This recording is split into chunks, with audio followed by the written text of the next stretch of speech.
ಹಲವು ಬಗೆಯ dry fruits, wine, whisky ಹೀಗೆ ಎಲ್ಲವನ್ನ ಸೇರಿಸಿ ಮಿಶ್ರಣ ಮಾಡುವ ಕೆಲಸದಲ್ಲಿ ಕೆಲವರು ತೊಡಗಿಕೊಂಡಿದ್ರು. ಇದು ಮುಂಬರುವ ಹಬ್ಬಕ್ಕೆ ತಯಾರಿಯಂತೂ ಸತ್ಯ. ಯಾವ ಹಬ್ಬಕ್ಕಾಗಿ ಇಂತಹ ತಯಾರಿಗಳು ಅಂತ ನಿಮಗೆ ಆಶ್ಚರ್ಯ ಆಗಬಹುದು. ಇಲ್ಲಿದೆ ನೋಡಿ ವಿಶೇಷ ವರದಿ. ಉಡುಪಿಯಾದ್ಯಂತ ಸಂಭ್ರಮದ ಕ್ರಿಸ್ಮಸ್ ಆಚರಿಸಲಾಗ್ತಾ ಇದೆ. ಕ್ರಿಸ್ಮಸ್ ಅಂದ್ರೆ ನೆನಪಾಗೋದೇ ರುಚಿಕರವಾದ ಕೇಕ್ಗಳು. ಕ್ರಿಸ್ಮಸ್ಗೆ 1 ತಿಂಗಳು ಇದೆ ಎನ್ನುವಾಗಲೇ ಹಬ್ಬದ ತಯಾರಿ ನಡೆಯುತ್ತೆ.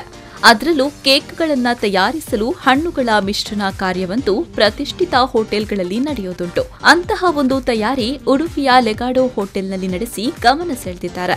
ಉಡುಪಿಯ ಶಾಲಾ ಮಕ್ಕಳಿಗೆ ಕೇಕ್ ಮಿಕ್ಸಿಂಗ್ ಬಗ್ಗೆ ತಿಳಿಸಲು ಹಾಗೂ ಅದರಲ್ಲಿ ಭಾಗವಹಿಸಲು ಅವಕಾಶವನ್ನ ನೀಡುವ ನಿಟ್ಟಿನಲ್ಲಿ ಸುಮಾರು 10ಕ್ಕೂ ಅಧಿಕ ಮಕ್ಕಳು ಈ ಕೇಕ್ ಮಿಕ್ಸಿಂಗ್ನಲ್ಲಿ ಭಾಗವಹಿಸಿದ್ದಾರೆ.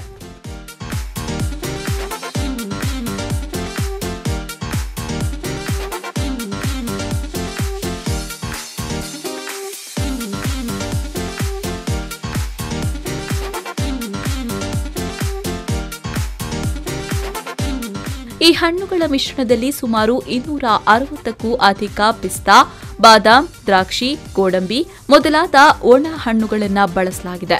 ಇದರ ಜೊತೆಗೆ wine, red wine, brandy, whisky, ದ್ರಾಕ್ಷಾರಸ, ಕಿತ್ತಳೆ ರಸದೊಂದಿಗೆ ಮಿಶ್ರಣ ಮಾಡಲಾಗಿದೆ. ಈ ಕಾರ್ಯಕ್ರಮದಲ್ಲಿ ಮಕ್ಕಳಿಗೆ ಅನೇಕ ಸ್ಪರ್ಧೆಯನ್ನ ಹಮ್ಮಿಕೊಳ್ಳಲಾಗಿತ್ತು. मार्क करता है कि अभी क्रिसमस सीज़न चालू हो गया है, तो सारे होटल्स इंडिया के और ऑल ओवर द वर्ल्ड हम लोग फ्रूट मिक्सिंग करते हैं, so that after mixing all the fruits with alcohol ये हमारे केक के लिए रिचनेस देता है. It make and then plus सब लोगों को पता लगता है कि अभी क्रिसमस सीज़न चालू हो रहा है.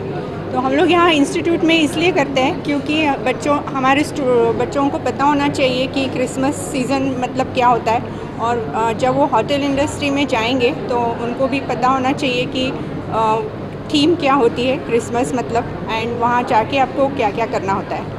तो अभी आज हम लोगों ने यहाँ पे 250 ग्राम का ड्राई फ्रूट्स प्लस उसके अंदर हमने 200 लीटर का अल्कोहल मिक्स करके उसके अंदर हमने स्पाइसेस जैसे इलायची, दालचीनी. ಒಟ್ಟಿನಲ್ಲಿ ಕ್ರಿಸ್ಮಸ್ಗೆ ಈಗಾಗಲೇ ತಯಾರಿಗಳು ನಡೀತಾ ಇದ್ದು, ಕ್ರಿಸ್ಮಸ್ ವಿನೂತನ ಕೇಕ್ಗಳಿಗಾಗಿ ಹಣ್ಣುಗಳ ಮಿಶ್ರಣ ಕಾರ್ಯವು ಭರದಿಂದ ಸಾಗಿದೆ. ಕ್ರಿಸ್ಮಸ್ ಹಬ್ಬಕ್ಕೆ ಜನರು ಎದುರು ನೋಡ್ತಾ ಇದ್ದಾರೆ. ಪ್ರಮುಖ ಹೋಟೆಲ್ಗಳು ಸಹ ಕೇಕ್ ಮಿಕ್ಸಿಂಗ್ ಕಾರ್ಯದಲ್ಲಿ ನಿರತವಾಗಿದೆ.